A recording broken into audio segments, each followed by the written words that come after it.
The ceremony had been running for 3 hours when the last name was called. Senna already knew. She had known since the second hour, when the Omega girls around her were chosen one by one, and the space beside her on the stone benches grew wider with each departure. She sat with her back straight and her hands flat against her thighs, and she did not look at the floor. The caller read her name with the same flat tone he used for everything else. She walked to the center of the hall. The torchlight was warm on her face. Around her, the remaining unmated alphas stood in a loose formation near the carved stone pillars. She made herself look at none of them directly. That was the rule. She had followed every rule her entire life. The silence stretched. It was not the silence of consideration. She knew the difference by now. This was the silence of men who had already decided and were simply waiting for the formality to end. One of them coughed. Another shifted his weight. The caller cleared his throat. No claim was made. She walked back to the benches. She sat. The girl beside her, already claimed, already carrying that particular brightness in her expression, shifted slightly to make room without looking at her. Helga was waiting at the edge of the hall when the ceremony closed. Her mother's face held no surprise, no disappointment either, which was somehow worse than both. Just a settled expression, the kind that meant a decision had been reached before the night began, and she was only waiting for the occasion to use it. "Come," Helga said. Senna followed her out. The cottage sat at the far edge of the Pax territory, small and drafty, hers for as long as Helga chose to allow it. She had lived there 4 years, since she turned 18, and Helga made clear that sharing a roof was not something either of them was required to endure past that point. The arrangement had suited them both. Distance was the only language they had ever spoken fluently. Helga did not come inside. She stood in the doorway with the cold pressing at her back and spoke in the same voice she used to give instructions to the pack house staff. "You have until morning." Senna turned from the hearth where she had just coaxed a flame into existence. "What?" "The pack cannot carry an unmated Omega indefinitely." Helga's eyes moved around the small room without settling on anything. "You have no wolf. You have no mate. There is no position here for you. It is the middle of winter. There are packs to the south. You are not without options. You cannot be serious." Helga looked at her then, fully, directly, in a way she rarely bothered. "You were given every opportunity this pack could offer. You were present at 5 ceremonies. Nothing has changed, and nothing will." Her voice did not rise. It never rose. "I have made my decision. Your decision. You have until morning," Helga said again, and pulled the door shut behind her. Senna stood in the small room with the fire she had just built and listened to her mother's footsteps cross the frozen ground and disappear. She did not move for a long moment. Then she went to the corner where her canvas bag sat folded on a shelf, and she began to pack. She did not take much. A coat, thick wool, one of the few useful things Helga had ever given her without prompting. A knife, her own, kept sharp out of habit. Dried provisions, a water skin, an extra pair of wool stockings she tucked into the bottom of the bag. She had learned young that traveling light was wiser than traveling prepared. Prepared assumed someone was there to help you prepare. She left before the hour turned. The forest north of Pack territory was not a road. It was not even a path. It was simply the direction that was not south, and south meant checkpoints, and checkpoints meant an unmated Omega with no papers being held and questioned and possibly sent back to the one place she had no intention of returning to. She chose north. The trees were old here, their canopy pressing down whatever light the clouds had not already swallowed. Snow on the ground muffled her footsteps to near nothing. She moved by touch more than sight, one hand occasionally finding bark to correct her bearing. The cold was manageable for the first hour. Uncomfortable, present, but manageable. By the second hour, it had moved past manageable. It found the gaps in her coat, pressed at the back of her neck, at her fingers through her gloves, at her cheeks where the wind came in sideways between the trunks. She kept moving. Movement was the only answer available. The snow came harder sometime around what she guessed was the 3rd hour past midnight. Came sideways, driven on a wind that had been building for the past 30 minutes and now had nothing to prove. Visibility dropped to a few feet of white in every direction. Her legs had started reporting from a distance, still working, still moving, but the signal came slower now, as though something was being routed through the wrong channel. She stopped against a tree and made herself count to 30 before continuing. She reached 43. Her legs went at the knee first. She caught herself on both hands, palms plunging into snow past the wrist. Cold that had been external was suddenly everywhere. She pushed herself upright, took 4 more steps, and went down fully. She lay there, and her cheek was against the snow, and the wind above the tree line was loud. But down here, close to the ground, it was quieter. She thought distantly that this was a very poor place to stop. She did not get up. Caius heard his lead scout's signal before the man reached him. 3 short calls, low and controlled. Not danger. Something found. He raised a closed fist, and the column behind him slowed without a sound. 4 guards, Roderick at his left shoulder, horses exhaling white into the frozen dark. He had been running the northern border for 6 consecutive nights. The rogue attacks had started 3 weeks back. A shepherd post burned, a patrol gone missing near the ridge, a border marker destroyed with enough deliberate force that no one could call it weather damage. Too precise for wandering ferals.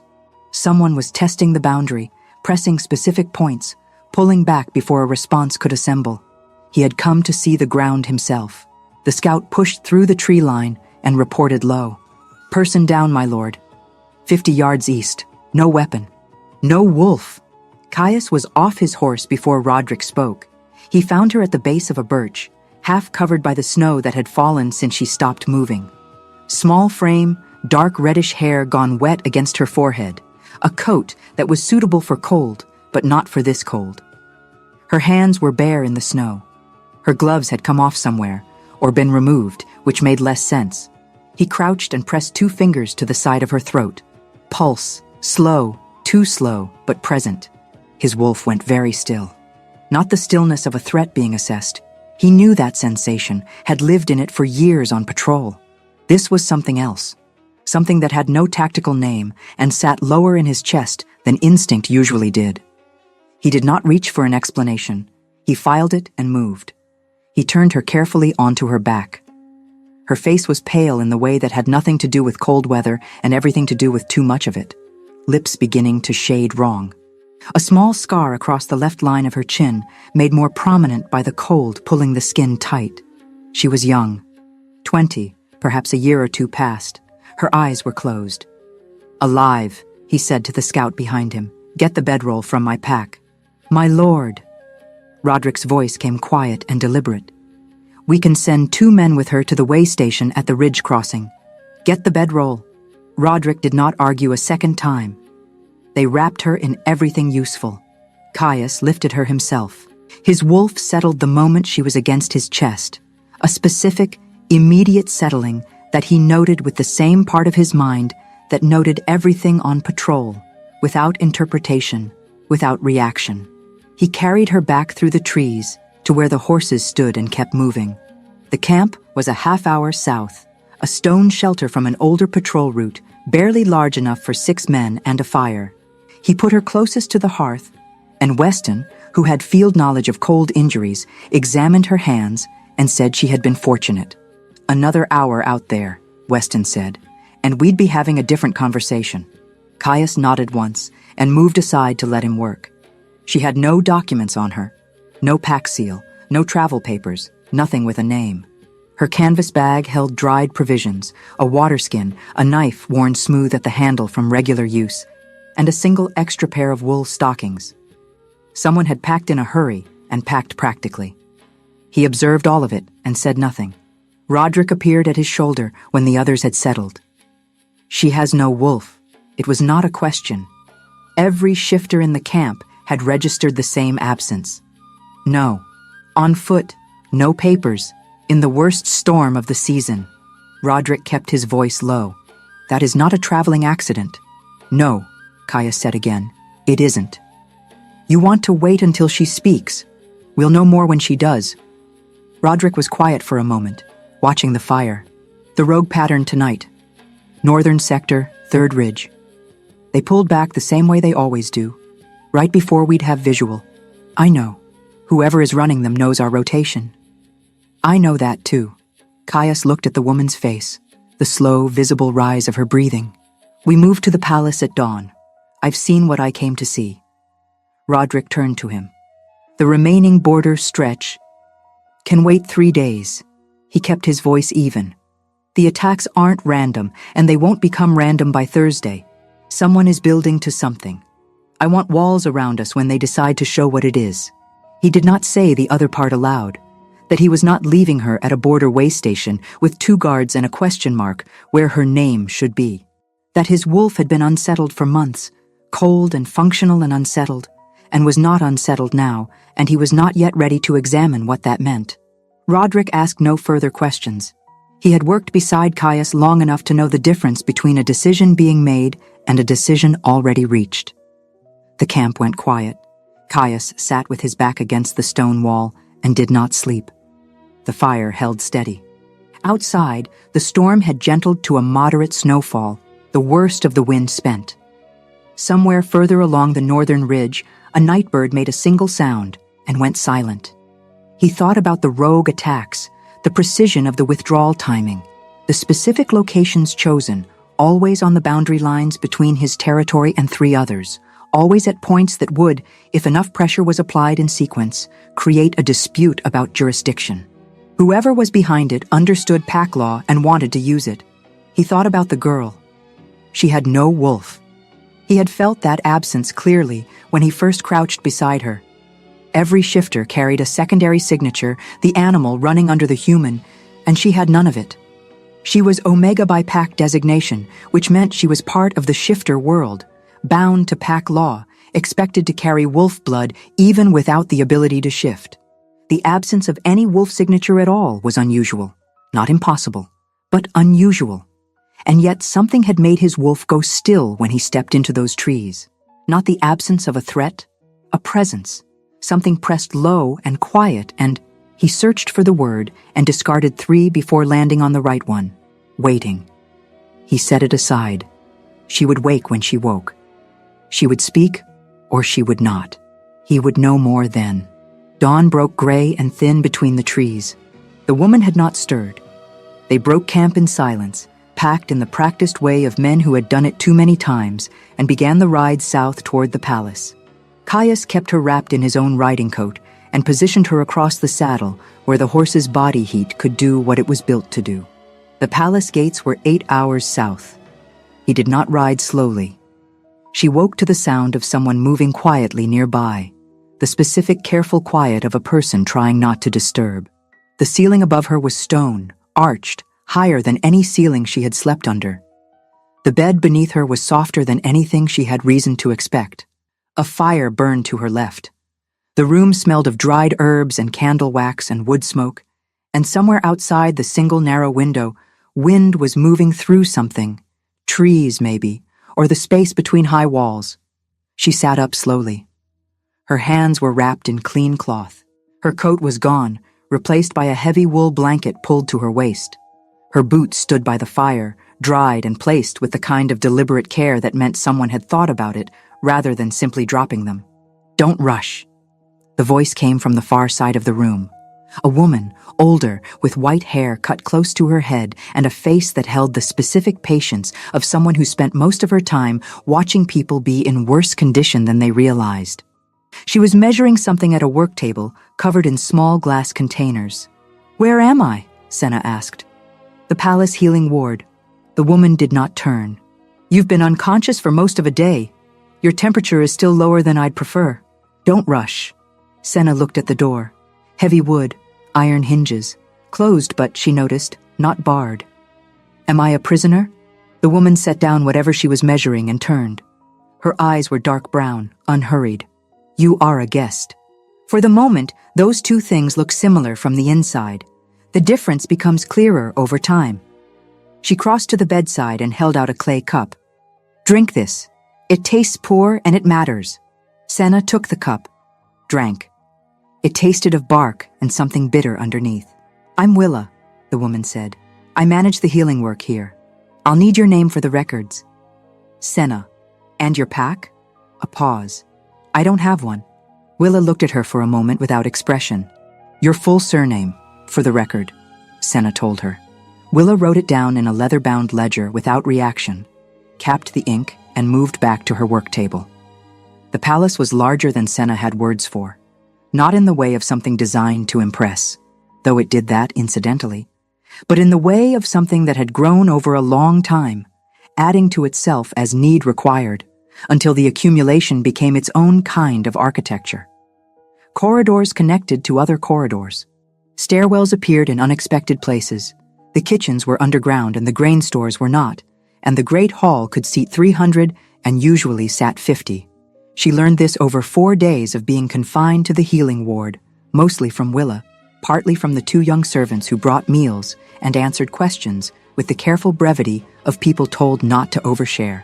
On the 5th day, Willa told her she could move around, within the residential corridors and the lower hall, not the council chambers, not the east wing proper. She said it without looking up from her work. The service corridor beside it is still part of your usual route to the kitchens. Do not mistake one for the other. If anyone asks who you are, tell them you are assisting with the healing stores. That will be true enough. And if they ask by whose permission? Mine. Willa finally looked up. That will also be true enough. Senna thought about asking the larger question, why she was here, what was expected of her, what it meant that the Alpha King had carried her personally through a snowstorm and brought her into his walls without assigning her a function or a destination. She thought about it and did not ask. The question felt too large for a room this small. She would learn more by watching than by asking. And she had always been better at watching. She took the assignment and went to work. The work was real. The healing stores needed cataloging. Willa's system made sense to someone who had built it over 30 years and made very little sense to anyone else. Senna spent 3 full days learning the logic of it before she stopped reaching for the wrong shelf. Dried herbs organized not by name, but by use sequence. Tinctures grouped by the condition they treated, not the ingredient they contained. A separate locked cabinet for anything that required Willa's direct authorization, which turned out to be a broader category than expected. Why is gold thread locked? Senna asked on the 2nd day. Because it cures and kills within 3 drops of each other, Willa said. Most healers can manage that margin. Some can't. I prefer not to find out which category someone falls into after the fact. Senna filed that. On the 4th day of working in the stores, she was moving through the long corridor that connected the healing ward to the lower kitchen when she stopped. She had not heard anything. There was nothing to stop for. The corridor was empty, torchlit, exactly as it had been for the previous 40 seconds of walking. But she knew Willa was around the corner, not from a sound, not from a footstep or the rustle of fabric. Something else, something she had no name for. A certainty that arrived before any evidence did. The way you know a room is occupied before you open the door, except sharper, more specific. It was Willa. She knew the particular fact of it the way she knew the backs of her own hands. She stood there for a moment. Then Willa came around the corner carrying a tray, saw her standing in the corridor, and said, "Good. I was about to send someone to find you." Senna said nothing about what had just happened. She took the other side of the tray, and they walked back together. She saw the Alpha King for the first time on the 6th day. Not to speak to. From a distance, a gallery above the lower hall, where she had been sent to retrieve a specific measuring tool Willa claimed to have left there. The hall below was active with what looked like an arbitration of some kind. 2 men arguing their case to a council of 4, and Caius seated at the center of the long table. She had constructed an image of him from the fragmented dark of the night she barely remembered and the things Helga's household had said about the king for as long as she could recall. That image was useful and almost entirely wrong. He was younger than she had expected. Not young. There was nothing of youth in the way he held a room, in the specific quality of attention he gave to the men speaking, in the way the council deferred to him without theater because the deference was simply accurate to the actual weight in the room. But younger than the figure she had assembled from years of second-hand contempt. He was not performing authority. He had it. She stayed longer than the task required. One of the men below raised his voice. His hands came up in a gesture that crossed the boundary between emphasis and threat. The hall did not react. Caius did not react in any visible way. He simply looked at the man, and the man's hands came down, and the voice came down with them, and whatever point was being made was made at a lower temperature than it had started. Senna picked up Willa's measuring tool and left. She did not know what to do with what she had seen. The figure Helga's household had described, cold, self-serving, a king who used pack law as a personal instrument, was not what sat at that table. She understood that performance existed. She had grown up watching Helga perform warmth for pack elders, and she knew exactly what it looked like. This was not that. This was something she had no category for yet. She gave it space. She kept working. She watched. Roderick found Caius after evening council. He waited until the last of the advisors had cleared the corridor before he fell into step beside the Alpha King and kept his voice below the ambient noise of the palace settling into night. "The surname," he said. "Senna's." Caius kept walking. "You found something." "I knew it from somewhere. Took me 3 days to place it." Roderick drew a folded piece of paper from his inside coat. "There are records in the palace archive from your father's time. A pact to the north put forward a formal proposal for political alliance, a bonding contract, pack merger terms, the usual mechanism. Your father declined. Strategically sound decision, nothing personal in the correspondence." Caius took the paper, read it a second time. "The woman who made the proposal. Aurea," Roderick said. "Same surname as the girl in your healing ward." A pause. "The pack that cast her out in a snowstorm," Caius said, not as a question. "Her mother's pack, yes."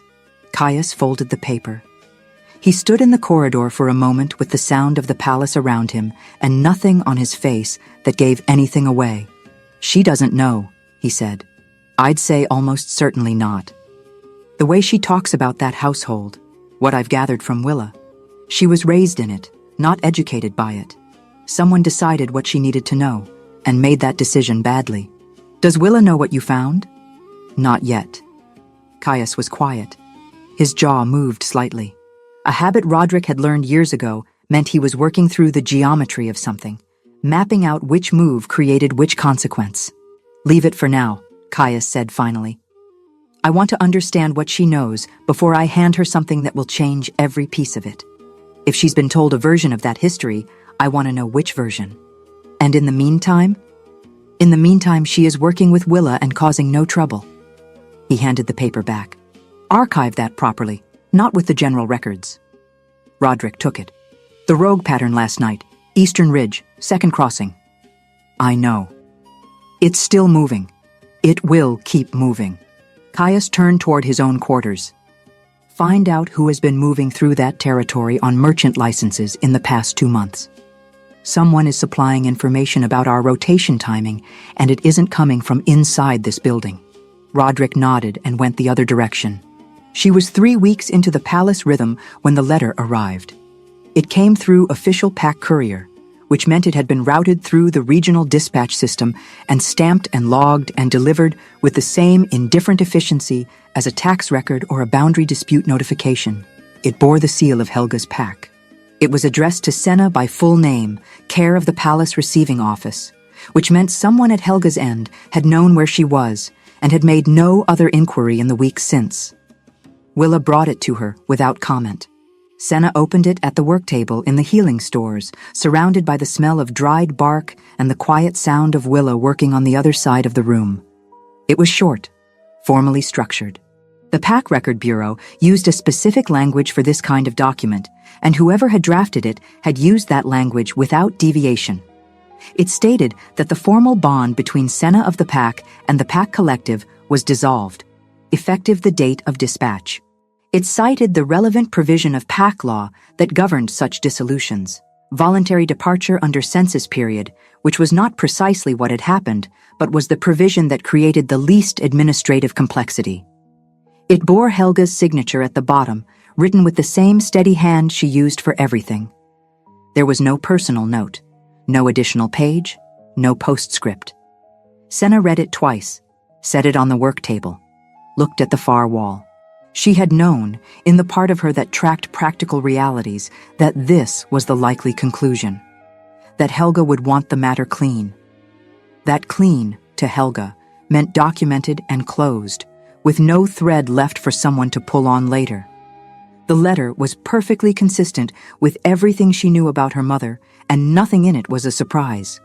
And yet, she sat with the paper in front of her and the fire to her left, and Willa moving quietly on the other side of the room, and she felt nothing she could name cleanly. Not grief, or not grief exactly. More the sensation of a door closing in a room she had already left, except that she had not quite realized until this moment that some part of her had been listening for it to open again. That part was done listening. She folded the letter, put it inside the ledger cover where she kept her few personal documents, returned to the herb she had been sorting before Willa brought the envelope. Willa said nothing. Senna did not want her to. She worked until the stores were in order, and the candles had burned a full inch, and the palace outside had gone quiet with the particular quiet of a building past midnight. Then she cleaned her work surface and went to her room, and lay in the dark with her hands flat on her sternum and the ceiling above her very still and high. The window showed a narrow strip of sky. The clouds had cleared sometime in the past hour, and a few stars were visible, cold and remote and utterly indifferent. She thought about Helga's handwriting. Steady even, exactly the same as it always was. Nothing in it had trembled. Nothing in it suggested the pen had paused. She turned onto her side. She did not sleep for a long time, but she did not cry, and she was not sure, lying there in the dark, which of those two facts told her more about who she had become. 3 weeks had passed since the letter. Senna had stopped counting the days somewhere around the second week, when the rhythm of the palace had become familiar enough that time stopped announcing itself. She rose before the healing ward needed her. She worked alongside Willa until the stores were in order. She ate in the small room off the kitchen where the lower staff took their meals, and she listened to the conversations around her without contributing much, and learned more than anyone realized she was learning. She was good at that. She had been learning how to survive by listening longer than anyone expected. The work had given her something she had not expected to want, a reason to be in a room that had nothing to do with anyone's permission. Willa had begun asking her opinion on things, quietly, without ceremony, in the manner of someone who had decided the opinion was worth asking for and saw no need to announce that decision. Which herbs had replenished? Whether the apprentice from the lower kitchens was ready to be trusted with the fever tinctures. Whether a particular patient in the second ward was improving or merely less visibly unwell. Senna answered each question as precisely as she could. She was usually right. She noticed that too, and filed it away with the corridor incident from 2 weeks back. The certainty that had arrived before the evidence, the specific knowledge of Willa's presence before any sound gave her reason to know it. There had been 3 more moments like it since. Small, easy to rationalize, not quite possible to dismiss. She did not know what they meant. She kept working. The summons came on a gray morning when the clouds sat low against the peaks and the courtyard outside smelled of coming snow. Willa found her in the stores and spoke without preamble. "Pack your kit. We leave within the hour." "Where?" "A village at the northern border. 3 days' ride." She was already moving, pulling specific things from specific shelves with the efficiency of someone who had done this before. Fever sickness started 2 weeks ago. 2 dead, more symptomatic.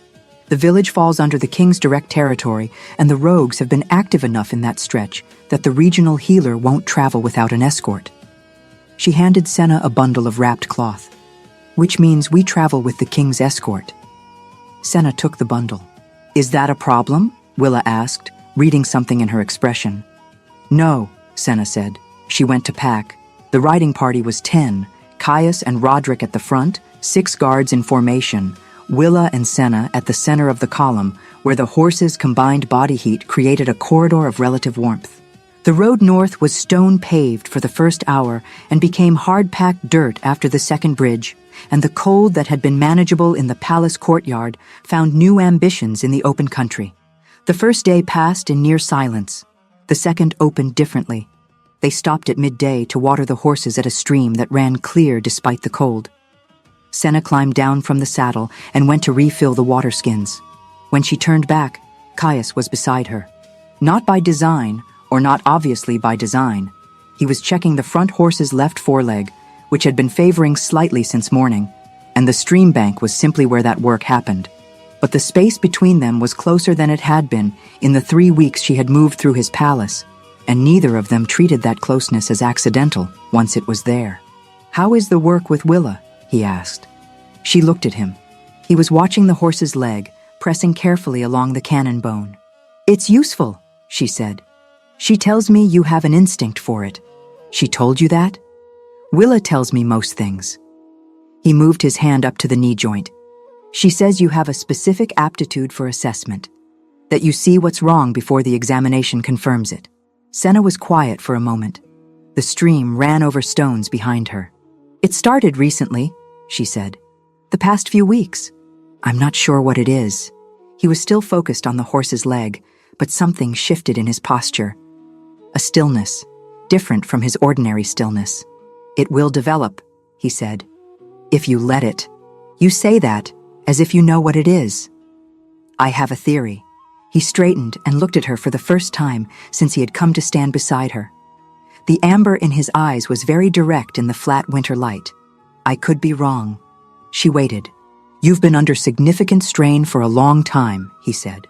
"That kind of pressure can suppress things. When it lifts—" He stopped. "As I said, a theory." He moved back toward the front of the column. Senna stood at the stream bank and turned that over in her mind for a long time before she remounted. The village was smaller than she had expected, and harder than she had expected.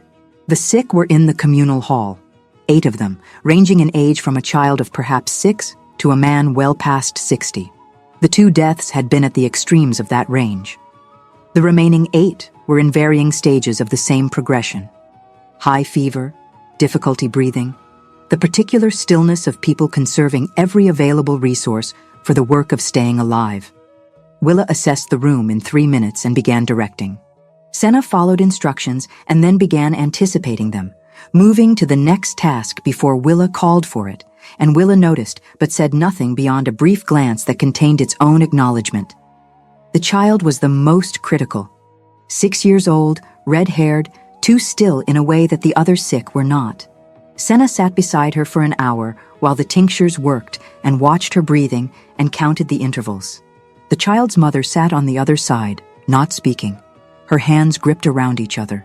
Senna stayed there longer than Willa strictly needed her to stay, because once she had given the woman that assurance, she could not simply vanish from the room as if the promise had belonged only to the moment it was spoken. "She's fighting," Senna said. The woman looked at her. "The interval between breaths is lengthening. That means the fever is breaking, not winning." Senna kept her voice level. "She's fighting." The woman looked back at her daughter, and her grip on her own hands loosened by a fraction. Senna stayed through the afternoon. They made camp at the village edge that night. The guards arranged a perimeter with the quick efficiency of men who ran border patrols regularly, and the fire was built in a stone ring that had clearly been used for the same purpose before. Caius was reviewing something with Roderick on the far side of the fire when the sound at the tree line stopped Senna cold. She was crossing from the supply cart to the fire, and she simply stopped walking. Nothing. No sound. That was the problem. The birds that had been active in the canopy for the past hour had gone silent all at once, and the texture of that silence was wrong. "My lord," she said. Caius looked up. "Something in the trees." She did not know how she knew. She knew. East side. 50 yards, maybe more. He was on his feet before she finished the sentence. His hand came up, and 3 guards moved without sound to the eastern perimeter. Roderick's hand went to his blade. 15 seconds of nothing. Then the trees gave up a shape. A young man, perhaps 16, scrambling through the underbrush with the panicked incompetence of someone who had not intended to be found. He came out of the tree line with both hands raised, shaking, and identified himself as a villager's son who had been checking a snare line and lost track of the time. Roderick interrogated him briefly and released him back toward the village. The guards stood down. Caius said nothing for a moment. Then he looked across the fire at Senna with an expression she could not entirely read. "How did you know?" Roderick asked. "The birds," she said. Roderick glanced up at the canopy. "I didn't hear anything." "No," Senna said. That was the point. Roderick looked at Caius. Caius looked at Senna for another second, and then turned back to the map he had been reviewing, and whatever passed between them in that second went unspoken and was somehow complete anyway. They were back at the palace in 2 days. The sick child was improving when they left. Willa had left a full supply of the tincture with written instructions, and the regional healer had arrived that morning, mollified by the escort, and had taken over the case with professional competence. Senna had watched him work and catalogued what he did differently from Willa, and asked one question that he answered in more detail than she had anticipated, which told her he had been waiting for someone to ask. The ride back was faster. The road was familiar now, and the horses moved with more purpose than they had on the way out. On the second day, somewhere between the second bridge and the palace gates, Caius rode back through the column and settled his horse alongside hers for a quarter of an hour without particular reason. They talked about the sick child, and then about the fever pattern in the village, and then, at some point, about something neither of them had initiated. She mentioned that she had taught herself basic wound care from a borrowed book at 15, the only medical text in Helga's household, a practical manual with half its pages water-damaged, and he told her that Willa had refused to accept the first healer the palace sent and had trained her own replacement, which had initially been considered insubordination and had eventually been recognized as foresight. Neither of them said anything meaningful. That was not the point. The point was the ease of it, the absence of the particular guardedness she had carried into every conversation in that palace for 3 weeks, and the absence of whatever distance he maintained in formal settings and the road running south between the trees with the cold sitting quietly above the canopy. She noticed the ease. She put it away. Willa found her the day after they returned. It was late afternoon, and Senna had been back in the stores for 6 hours, running through the inventory with the systematic attention the time away had made necessary. Willa came in with her coat still on, which was unusual, and said, "Come with me." She led Senna through 3 corridors she had not used before, down a stairwell that appeared behind a door she had assumed was a storage closet, and into a section of the palace that smelled of old paper and lantern oil and the specific dry cold of a room that was kept at a stable temperature regardless of season. The archive. It was not large. Metal shelving, floor to ceiling, densely packed with ledgers and folded documents and bound correspondence organized by reign and year and category. A work table in the center, 2 lanterns already lit. "I have access here as senior healing staff," Willa said. "The records from the healing stores go back 200 years. You'll need to understand the historical context for some of the older remedies." She moved to a specific shelf, found a ledger, placed it on the table. Especially the fever treatments. The current methods were adapted from older protocols around the time of the previous king's reign. Senna sat at the table and opened the ledger. The fever protocols were there. Detailed, clearly organized, exactly what Willa had promised. She read for an hour while Willa worked at the other end of the table, cross-referencing something in a separate volume. She reached the section on regional fever strains and found it cross-referenced to a separate bound file of correspondence. The notation said it related to a Northern Pax documented outbreak 30 years prior, treated under the previous king's territorial authority. She pulled the correspondence file. The fever documentation was there, thorough and useful. Beneath it, attached by a length of faded ribbon, was a second bundle. Not medical, political. A formal proposal of alliance, the pack name at the top, the terms laid out in the careful language of official negotiation. She read the pack name twice. Her pack. Her mother's pack. The territory she had walked out of in a snowstorm with a canvas bag and a knife. She kept reading. The previous king's response was attached. Polite, formal, citing strategic priorities and the particular demands of the current political alignment. A declination, but not a dismissal. The tone was measured, the language respectful, the refusal grounded in logistics rather than judgment. Then the second letter from the pack. The tone had changed. Then a third. She was 4 letters deep when Willa said quietly, "The light is going." Senna looked up. The lanterns had burned lower than she had realized. "Take what you need," Willa said. She was not looking at Senna. She was closing her own volumes with the careful deliberateness of someone giving another person a moment to think. The correspondence bundle belongs to the archive, but you may bring it back tomorrow if you find it relevant to your studies. Senna looked at the bundle in her hands. Then, at Willa. Willa picked up her coat and walked to the stairwell door and waited without pressure. Senna tucked the bundle under her arm and followed. In the courtyard outside the archive entrance, Roderick was moving with the focused urgency that meant information and not crisis, different from his patrol-bearing, more contained. He went directly to the guards' corridor without stopping. Later, Senna would learn that a delegation had arrived at the palace gates that afternoon. A formal diplomatic party from the Eastern Territories, 7 riders, requesting overnight lodging under the guest rights provisions of Pack Law. Their lord was named Draven. She did not know that name yet. She went to her room with the correspondence bundle and the lantern from her bedside table, and she sat on the floor with her back against the bed, and she began to read. She read through the night. The lantern burned to its base, and she replaced it with the spare from the shelf above her bed and kept reading. The correspondence bundle was 11 letters total. 6 from Oria, 5 from the previous king's administrative office. She read them in order once, then went back to the beginning and read them again more slowly. The first letter from Oria was formal and measured. A pack leader presenting terms. The proposal was for a bonding alliance, Oria's eldest daughter to be matched with a son of the royal house when of age, the pack's northern territory folded under the crown's protection in exchange. The terms were reasonable, not unusual for the period. The kind of arrangement that happened regularly in the years when the northern borders were less stable. The king's first response declined. Not harshly, in the specific careful language of a refusal that wanted to leave the door open for other forms of negotiation.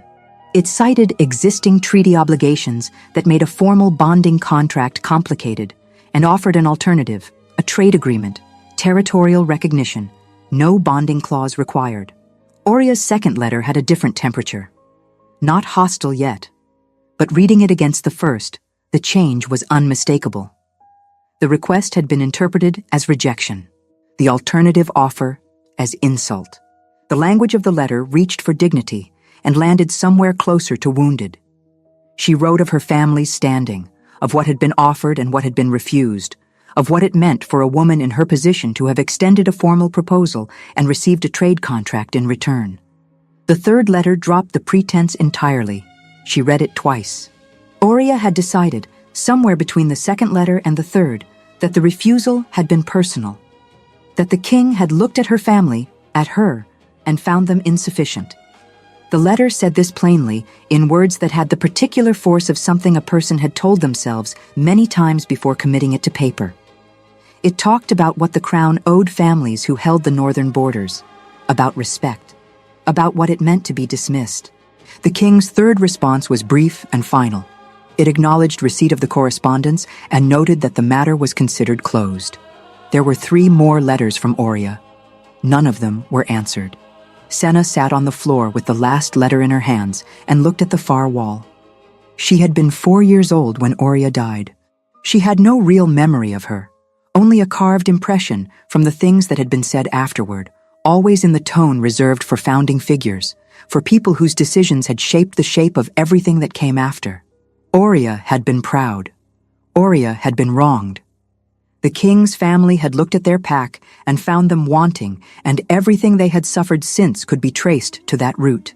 She had grown up watered by that story. The letters in her hands were 11 pieces of paper.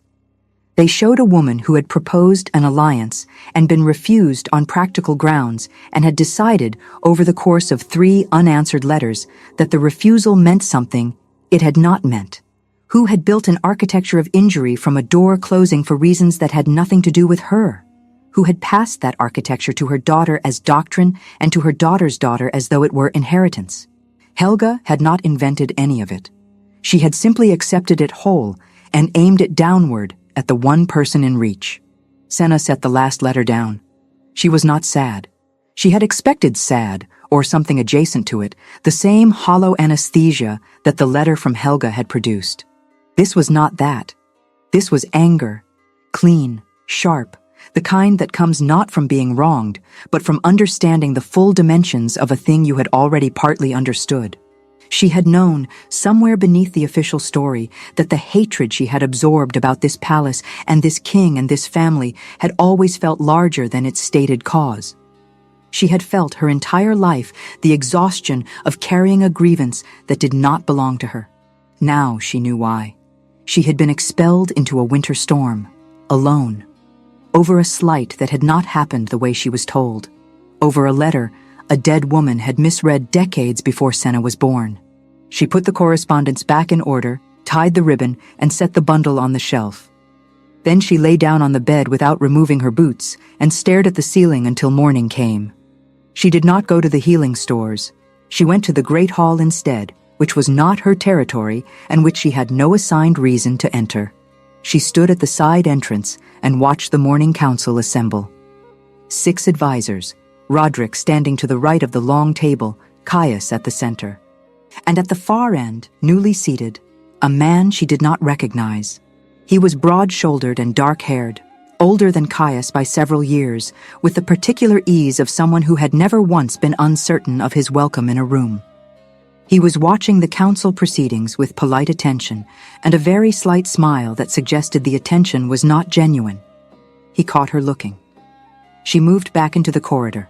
Willa told her his name that afternoon without being asked, in the manner of someone who had decided the information was relevant to Senna's well-being. Draven, Willa said, not looking up from the shelf she was reorganizing. Alpha of the Eastern Territories. He has come twice before in the past 4 years. Both times under diplomatic grounds. Both times Roderick has found reasons to shorten the visit. What does he want? He always says trade routes. Willa moved a glass container to a different shelf. Roderick believes he wants a seat on the Northern Border Council. The king does not intend to give him one. Senna processed this. He looked at me, she said. Willa turned. Her expression was not alarmed, but it was not unconcerned either. Where? The hall, this morning. Willa was quiet for a moment. Stay in the familiar corridors. Do not go into the East Wing itself without me or Roderick knowing. The service corridor beside the annex is still acceptable, but keep moving and do not stop there if you can avoid it. She was in the east corridor that connected the healing ward to the lower hall, familiar ground, her regular route, when Draven appeared. Not from ahead, from a doorway to the left that she had always passed without attention, a narrow service entrance that connected to the council annex.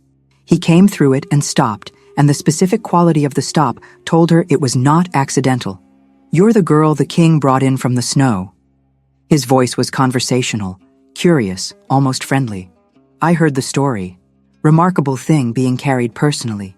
He doesn't usually do that. Senna did not stop walking. He doesn't usually do much that's personal, Draven continued, falling into step beside her with the ease of a man who assumed the direction of motion was his to decide. Which makes you interesting.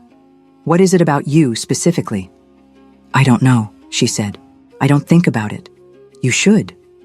He was not touching her, not blocking her path, maintaining just enough appropriate distance that nothing about the encounter was technically wrong. A woman with no pack, no formal status, no documentation, you're in a difficult position. Positions like that tend to shift depending on the interest of whoever's keeping you comfortable. She kept her pace. I only mean, he said, voice still easy, that if the king's interest changes, your situation changes. It would be useful to have other options, other alliances. I'm not looking for an alliance.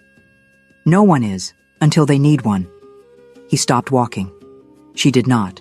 Think about it, he said behind her. I'll be here 4 more days. She rounded the corner and kept moving until she reached the healing ward and closed the door. She went to Caius that evening, not through Roderick, not through Willa. She went to the study where he received matters that didn't require the full council chamber, knocked twice, and waited. Come in. He was at the desk, reviewing a map she recognized as the Northern Border region. He looked up. She came to the center of the room and stood with her hands at her sides and said, I read the archive correspondence, Oria's letters to your father. A pause.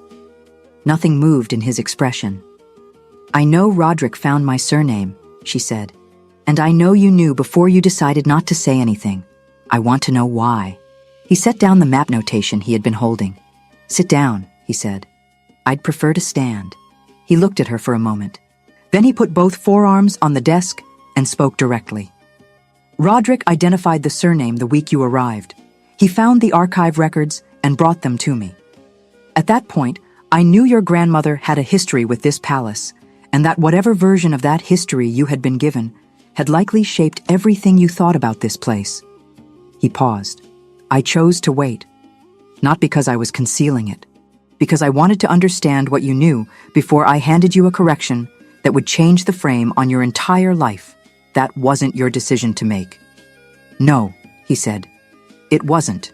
She looked at him. The admission sat in the room without qualification or follow-up. "Willa took me to the archive," she said. "I know. She told me she intended to. You let her. It was not mine to block." He held her gaze. "I was wrong to wait as long as I did.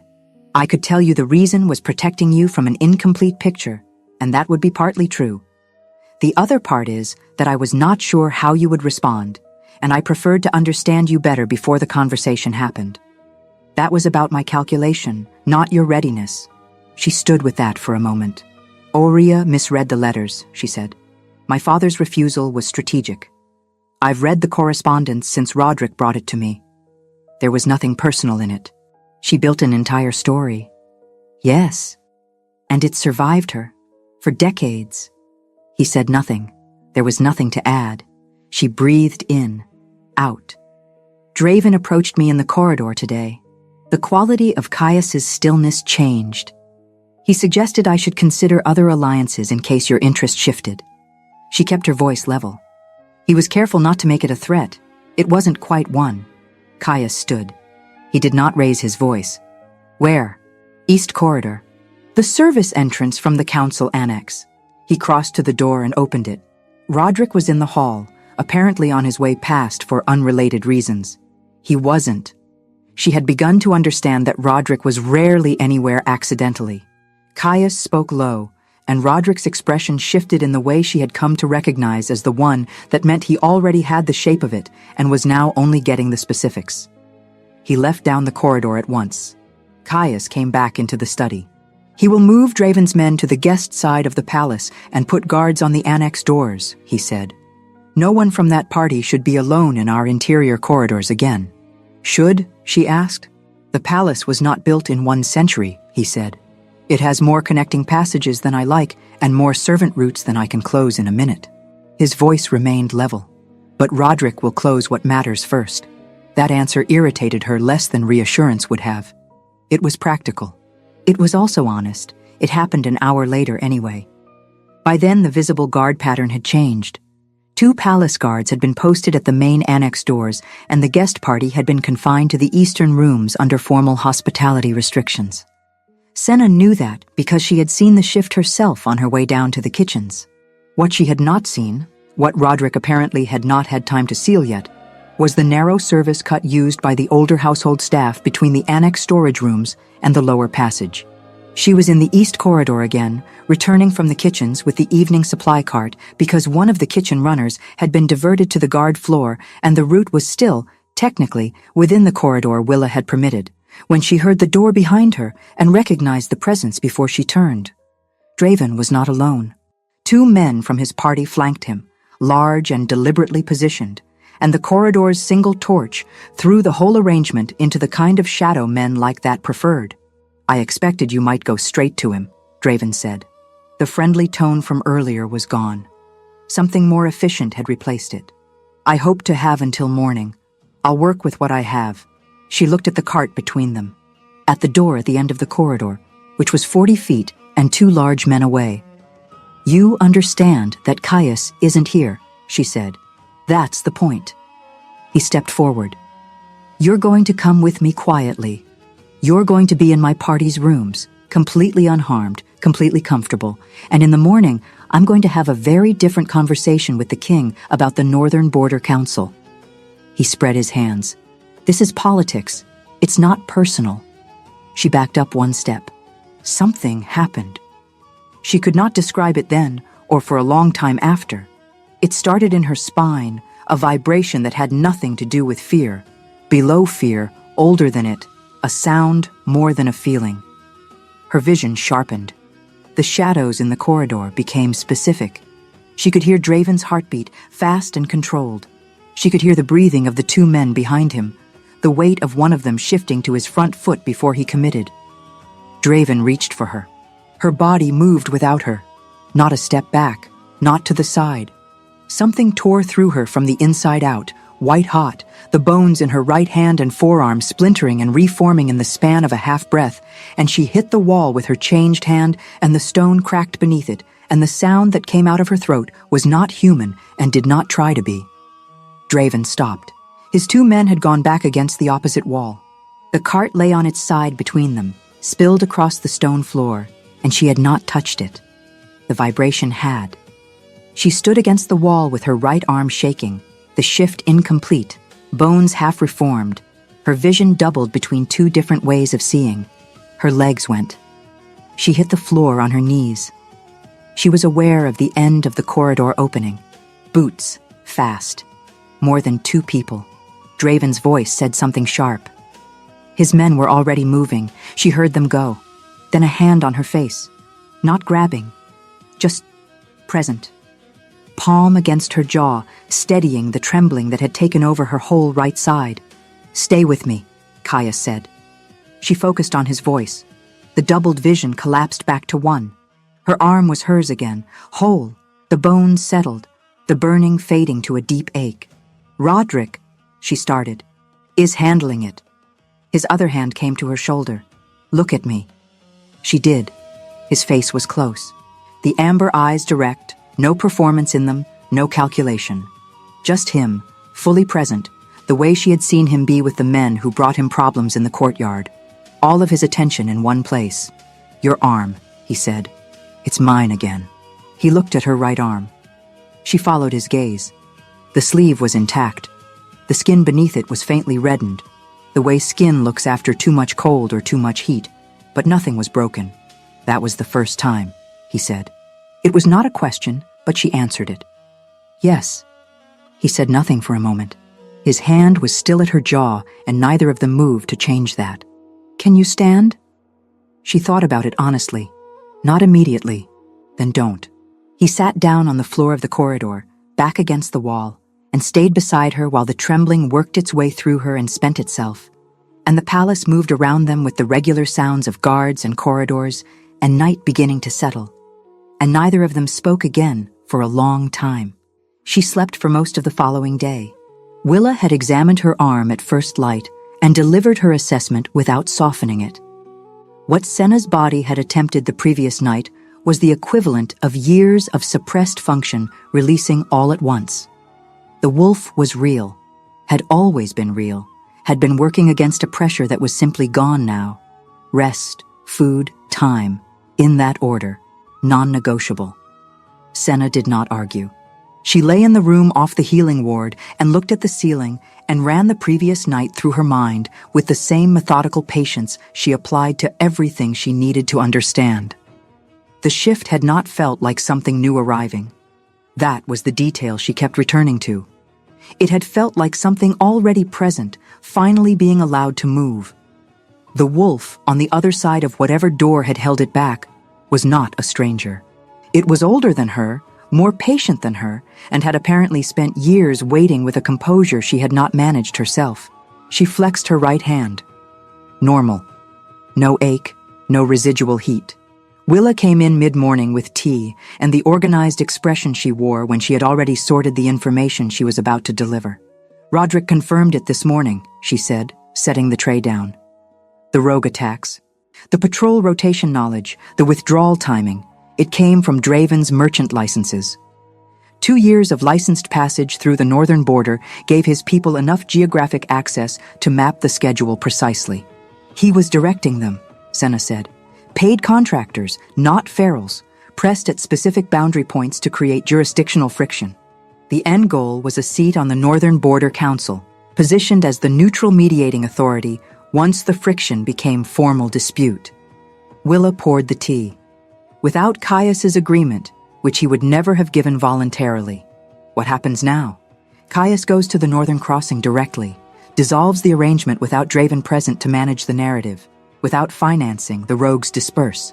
Willa sat. He leaves at dawn. Senna looked up. Your presence at that crossing, Willa said, is not a military matter. I think you know what it is. She found Roderick in the guard corridor that afternoon. He stopped, assessed her with rapid efficiency, and concluded she was functional. I want to come tomorrow, she said. I know.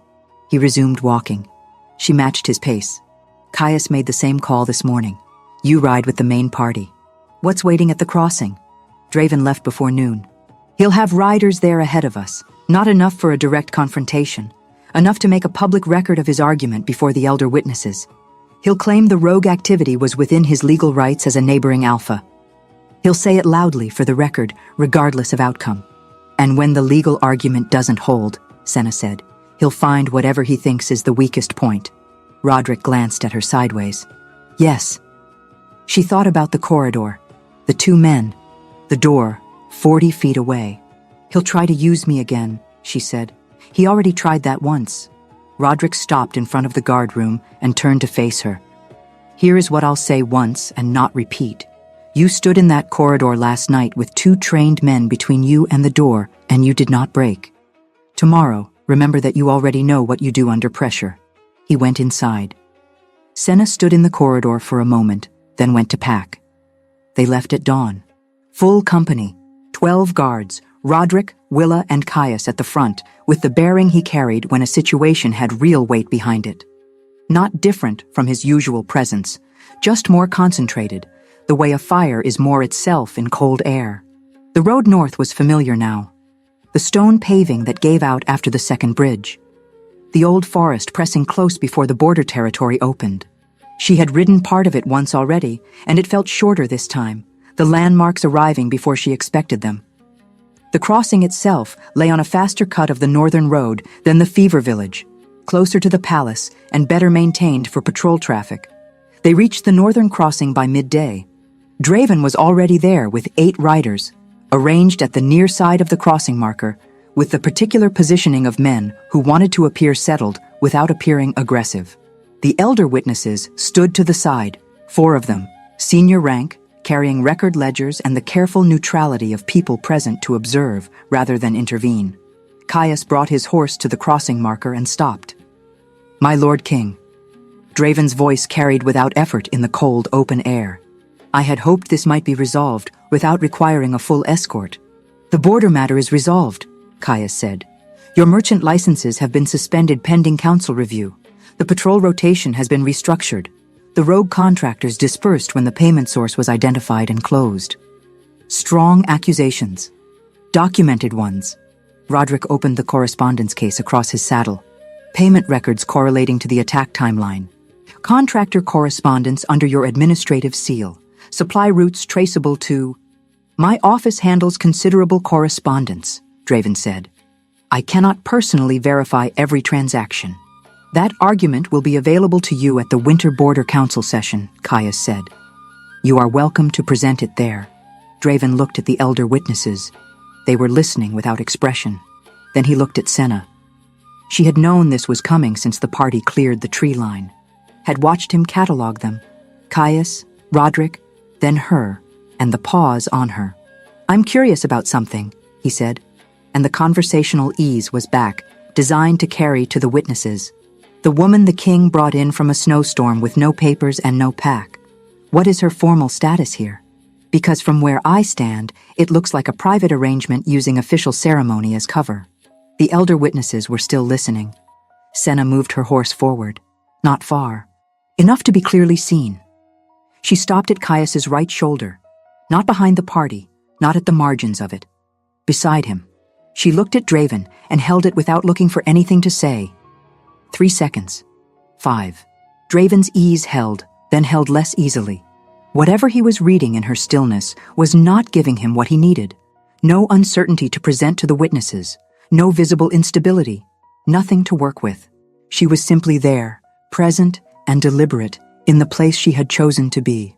Caius spoke then, and his voice had the particular quality of something being said for the record. Her formal status will be registered with the council office this week, he said. Her name is Senna. She has been working in the Palace Healing Ward under senior certification, and she rode with this party because she is part of this household. Any further questions about her standing can be directed to me directly." He said it without turning toward her. He did not need to. The fact of her at his shoulder said everything the words did not. One of the elder witnesses made a notation in his ledger. Draven looked between them. The calculation behind his eyes ran its course and arrived at its conclusion. "The winter session," he said. "Winter session," Caius confirmed. Draven turned his horse, and his riders turned with him, and they rode east along the boundary line until the forest took them, and the space they had occupied became cold, empty air again. The elder witness who had been writing stepped forward and spoke to Roderick briefly. Roderick answered. The witness nodded, made a second notation, and returned to his position. Willa brought her horse alongside Senna's. She said nothing. Her expression said enough. They arrived back at the palace as the afternoon light was going copper and low over the western walls. The horses were taken to the yard. The guards dispersed. Roderick went directly to the records office with the documentation case and the senior witness notation. Willa disappeared into the healing ward with her kit and the particular purposefulness of someone who had been away from her work longer than she preferred. The courtyard emptied. Senna stood at the edge of it with her riding gloves in one hand and the cold settling back around her now that the movement had stopped. She heard him behind her.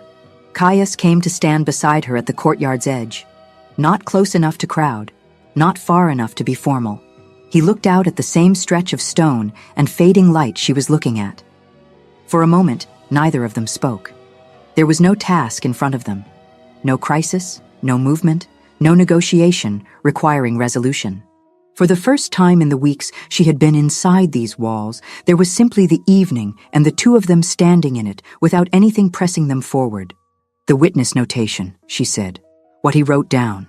It will stand as part of the crossing record. Draven cannot dispute it at the council session without disputing the witness's account directly. She nodded slowly. Part of this household. It was accurate. She turned to look at him. He was already looking at her. Had been, she thought, for longer than the moment she turned. The mate bond had been present for weeks. She understood that now, with the same clarity, she understood her own heartbeat. It had been there in the stream bank conversation, in the floor of the border camp corridor, in the corridor outside the healing ward after the shift. She had been calling it something else, awareness, attention, the particular quality of a room when he was in it. She had been precise about everything in her life, except this. You knew, she said, what I was to you. Before you knew my name. My wolf knew, he said. I was slower. How long did it take you to catch up? Something moved in his expression. Not quite a smile. The thing underneath where a smile comes from. The moment you told Roderick the birds had gone quiet, he said. Not because you were right, because of how you said it. She thought about that night. The firelight, Roderick's upward glance at the canopy, her answer. Because that was the point. I've been angry for a long time, she said. It came out simply, without needing to be larger than it was. At Helga. At Oria's story. At all of it. I walked out of that forest and into your walls still carrying most of it. I know. I'm not carrying it the same way anymore. I know that too. She looked at him for a long moment. The amber of his eyes was steady in the low copper light, and there was nothing in his face that was managing the moment or calculating its outcome. He was simply there, the way he had been simply there on the floor of the corridor while she stopped shaking, while she put herself back together, one breath at a time. She had not been looked at like that before, as though the looking itself was the point. The records office, she said. When Roderick files in the morning, whatever you want the record to say. Something true, she said. What's true is that I'm not leaving. He did not move toward her. He did not need to. Something settled between them in the space where distance had been. Not closed, not rushed, but different from what it had been that morning, and both of them knew exactly what it was. Then the record will say that, he said. She went to the archive the following morning. The door behind the storage stairwell, the lantern oil and old paper smell, the shelving running floor to ceiling, the correspondence bundle where she had left it on the work table, tied with its faded ribbon. She picked it up, carried it back to the shelf under the previous king's notation, Northern Pack Correspondence, Decade 3, slid it into the gap between the two ledgers that flanked it. She stood back and looked at the shelf. 11 letters. A proposal, a refusal, and 9 letters written from a wound that had nothing to do with the wound it claimed. 2 generations of a story that had been wrong before it was ever told to her. She had walked out of a snowstorm, carrying it like it was hers. She left it on the shelf where it belonged. Willa was in the corridor when she came back up the stairwell. "Arm," Willa said by way of greeting. "Fine. I'll be the judge of that. Come to the stores." She turned and walked. "Roderick filed the border record this morning. Your formal status is registered. Healer's assistant, full palace access, secondary notation open per my recommendation." Senna fell into step beside her. Secondary notation. For whatever comes next. Willa said it without inflection, which was how she said most things that mattered. The wolf will need work. The first shift is only the beginning. It won't be comfortable, and it will not happen on a schedule you control. I know. You don't yet. Willa pushed open the door to the healing stores. But you will. The room smelled of dried bark and wax, and the specific order of a system that had been built by someone who understood both the work and the patience the work required. Senna's corner of the work table was where she had left it. The inventory ledger, open to yesterday's page. A bundle of dried herbs half sorted, waiting. She sat down and picked up where she had stopped. Through the high, narrow window above the work table, the morning was clear and cold and bright. The sky, the particular hard blue that only came after weather had moved through and spent itself completely. She had come through a snowstorm with a canvas bag and a knife and a name carrying 30 years of someone else's war. She still had the knife. The name was hers now, clean and uncomplicated, with nothing underneath it but what she had put there herself. She opened the ledger to a new page and began to write.